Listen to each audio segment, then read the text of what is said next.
నమస్తే మిత్రులారా, 30 రోజులలో డిఎస్సి యాక్షన్ ప్లాన్ అనేటువంటిది తయారు చేశాను. ఒక్కసారి ఈ ప్రిపరేషన్ ప్లాన్ అనేటువంటిది ఏ రకంగా చేయాలనేటువంటిది ఈ వీడియోలో పూర్తిగా తెలుసుకోవడానికి ప్రయత్నం అయితే చేద్దాం. మొదటిసారి వీడియోని చూస్తున్నట్లయితే తప్పకుండా ఒకసారి లైక్ ఇస్తారు మనస్ఫూర్తిగా కోరుకుంటూ వీడియోలోకి వెళ్ళిపోదాం. మొదట చూడండి మిత్రులారా, ఫస్ట్ జీకే అండ్ కరెంట్ అఫైర్స్కు 10 మార్క్స్ ఉంటాయి. దీనికి 2 డేస్ కేటాయించడం అనేటువంటి జరిగింది. సార్, జీకే అండ్ కరెంట్ అఫైర్స్కి 2 డేస్లో ఎవరైనా అయిపోగొడతారా సార్ అని చెప్తున్నారు. అయిపోగొట్టడం కాదండి, ఎంతవరకు అయితే మీరు చదివారో దానికి రివిజన్ చేసుకోండి. ఇంపార్టెంట్ టాపిక్స్ ఏవైతే ఉన్నాయో అవి చూసుకోండి, సరిపోతుంది. ఎందుకంటే అన్నీ చదవాలనుకుంటే GK and current affairs 1 month పట్టినా కానీ అందులోకి వెళ్ళి వస్తాయా రావా అనేటువంటి కూడా తెలియదు. కాబట్టి ఈ 2 రోజుల్లో మీరు ఎంత చదవగలుగుతారో అంత చదవండి. మరి అయిపోతుందా సార్ అని అందరికీ క్వశ్చన్ మార్క్ అయ్యండి. దాని గురించి మీరు వరి కావాల్సినటువంటి అవసరం అయితే లేదు. సో దీనికి నేను 2 డేస్ కేటాయించాను. అదే రకంగా కాంటెంట్ అనేటువంటిది 45 మార్క్స్ ఉంటుంది. మనము ఏదైతే చదువుతామో అది కంపల్సరిగా ఎగ్జామ్లో వస్తుంది. దానికి నేను 14 డేస్ కేటాయించాను.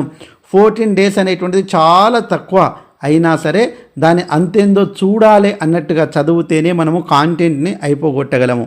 నీకు ఉద్యోగం తెచ్చి పెట్టేది కాంటెంట్లో ఒక బిట్టు కూడా మిస్ చేయకుండా చదవగలిగితేనే నువ్వు ఉద్యోగం సాధించగలవు. కాబట్టి దీనికి అత్యధిక రోజులు కేటాయించడం అనేటువంటిది జరిగింది, 14 డేస్.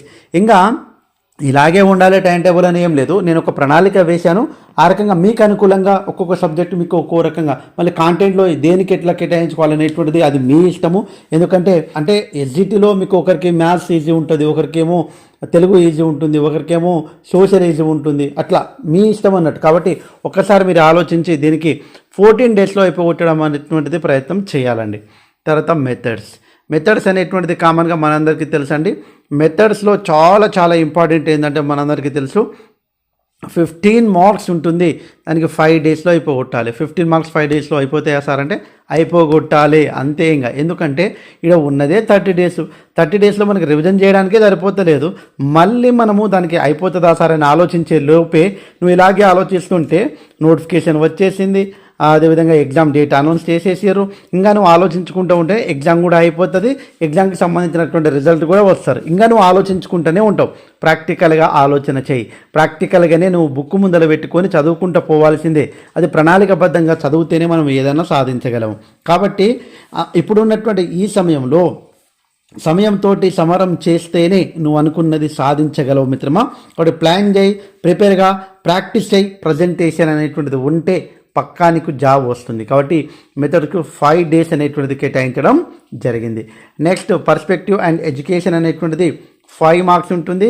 దానికి 3 డేస్ కేటాయించడం అనేటువంటిది జరిగింది. సార్ అయిపోతుందా సార్ 3 డేస్ అంటే? ఇంతకుముందే చెప్పాను నేను ఏమని, మనకు ఎక్కువ రోజులు ఇవ్వరు డిఎస్సికి. కాబట్టి నువ్వు ప్రిపేర్ అయితేనే ఉండు అంటే వస్తుందా, అసలు వస్తుందో రాదు అనుకుంటూ ఉన్నాం మనం. కానీ ఇప్పుడున్నటువంటి సిచ్యువేషన్లో 100% ఎవరైతే లాంగ్ ప్రిపరేషన్ చేశారో వాళ్ళకు మాత్రం అనుకూలంగా మారడానికి అవకాశం అయితే ఉంది. కాబట్టి పర్స్పెక్టివ్ అండ్ ఎడ్యుకేషన్కు 3 డేస్ కేటాయించాను. నెక్స్ట్ సైకాలజీ చూడండి, కామన్గా మనందరికీ తెలుసు, దీనికి 3 డేస్ కేటాయించడం అనేటువంటిది జరిగింది. అయితే చాలామంది ఆస్పిరెంట్స్ తప్పు చేసేటువంటిది ఏంటంటే ఏ సబ్జెక్ట్ను కూడా పూర్తి చదవరు. అది కొద్దిగా ఇది కొద్దిగా చదువుతూనే ఉంటారు. నేనేం చెప్తున్నా అంటే ఫస్ట్ నీకు ఈజీగా ఉన్నటువంటి సబ్జెక్ట్ ఏందో అయిపోగొట్టు అని చెప్తున్నాను నేను.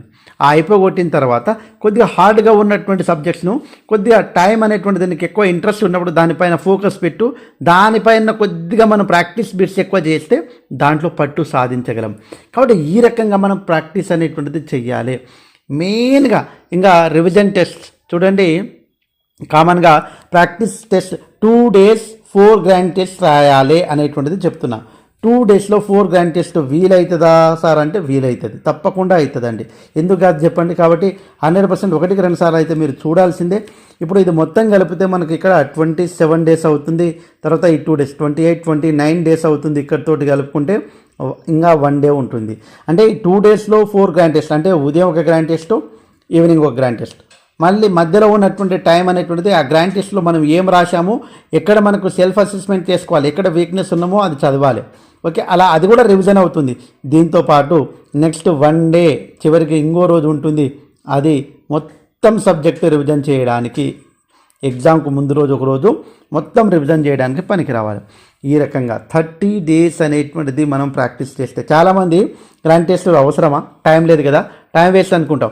ఇక్కడ గ్రాండ్ టెస్టులు రాయకుంటే మోడల్ టెస్టులు రాయకుంటే ఆడుకోయి మోడల్ టెస్టులు రాయాల్సి వస్తుంది డిఎస్సి ఎగ్జామ్లో. కాబట్టి తప్పకుండా రాయాల్సిందే, రాస్తేనే మనం ఎక్కడ స్ట్రాంగ్గా ఉన్నాము ఎక్కడ వీక్గా ఉన్నాము అనేటువంటి తెలుస్తుంది. కాబట్టి 1-2 సార్లు ఆలోచించండి. మీరు ఆలోచించినంత మాత్రాన అది అయిపోతుంది అనుకోవద్దు. దానికి ఆచరణలో పెట్టగలిగితేనే ఉద్యోగం సాధించగలము. కాబట్టి ఉన్నటువంటి సిచ్యువేషన్ అర్థం చేసుకోండి. చాలా తక్కువ టైం ఉందండి. లాంగ్ ప్రిపరేషన్ అయినటువంటి వాళ్ళకు 100% యూస్ఫుల్గా ఉంటుంది. మొత్తం 30 డేస్ ప్లాన్ అయితే మనం చేసాము. వీలైతే దీనికి స్క్రీన్ షాట్ తీసుకోవడానికి ప్రయత్నం అయితే చేయండి. ఓకే, ఈ 30 డేస్ ప్లాన్లో తప్పకుండా మీరు సక్సెస్ సాధించాలంటే కొద్దిగా ఈ ప్లాన్ అనేటువంటి నా ఐడియాతో నేను చేశాను.